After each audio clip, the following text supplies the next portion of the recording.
Welcome to this week's Movie Math, where Warner Brothers had a decisive and much-needed win at the box office. While critics and audiences were evenly split on believing if Henry Cavill could fly, there was no question that Man of Steel took flight at the box office, debuting at #1 with $113 million. And while it fell short of the 2D debuts of The Dark Knight and The Dark Knight Rises, as well as The Avengers, it was close to double the debuts of both Thor and Captain America. It broke the record for the month of June and came in at number 18 on the list of all-time opening weekends. As for 2013, it was the second biggest opening after Iron Man 3. Now, time to ask some important questions. 1. Does this debut indicate the audience stamp of approval flying in the face of that nasty Rotten Tomatoes score? I say it's too early to tell. I'll go into more detail later this week with a special report, but in short, I feel that curiosity could be a large factor in this debut. Word of mouth is strong in both directions, and as I said at the beginning, it seems audiences are as divided as critics.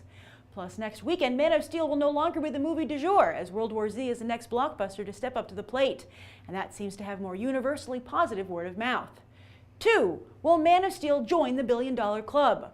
Also too early to tell. Even if it suffers domestically, though, Iron Man 3 grossed about just half what the Avengers did stateside, yet still joined the billion-dollar club thanks to a strong overseas performance.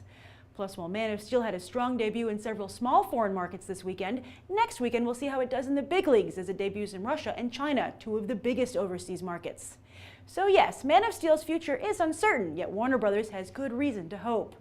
But I will add that the one thing that's very clear about these numbers is that audience interest can support both the Marvel and DC cinematic universe. Too bad the vitriol between fans is getting as bad as politics and sports. It's also worth noting that a new trend seems to be emerging in Hollywood: front-loading. In the past, studios first used midnight showings to bump up their Friday grosses to help make headlines, as the bigger the first-day gross, the bigger the buzz. Then they began adding Thursday night shows, starting as early as 7 p.m. to further boost the Friday numbers.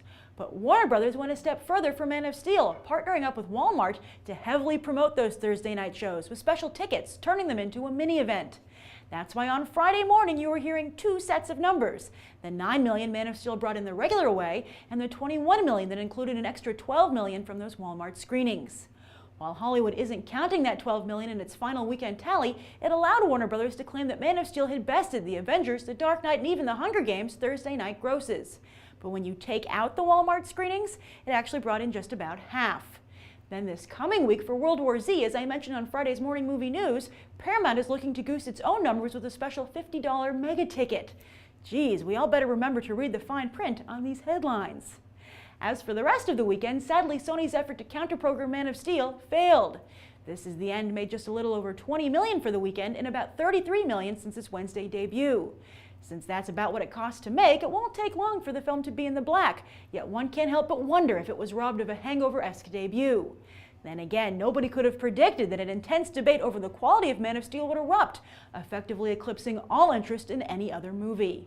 Indeed, drops were brutal across the board, all about 45% or more, with a shocking drop of around 75% for The Purge in its second weekend. But since that movie only cost $3 million to make, Jason Blum and company have already gotten away clean. And while the real-life members of the Bling Ring didn't get away clean, their story took the specialty market by storm. Sofia Coppola's fifth film debuted in just 5 theaters, yet pocketed an astounding $42,000 per theater average. The Bling Ring opens nationwide this coming weekend, as does World War Z, but interestingly, it's Monsters University that's expected to win the weekend. Or maybe Man of Steel will again. And that's the weekend box office. I'm Grace Randolph, and we just did some movie math.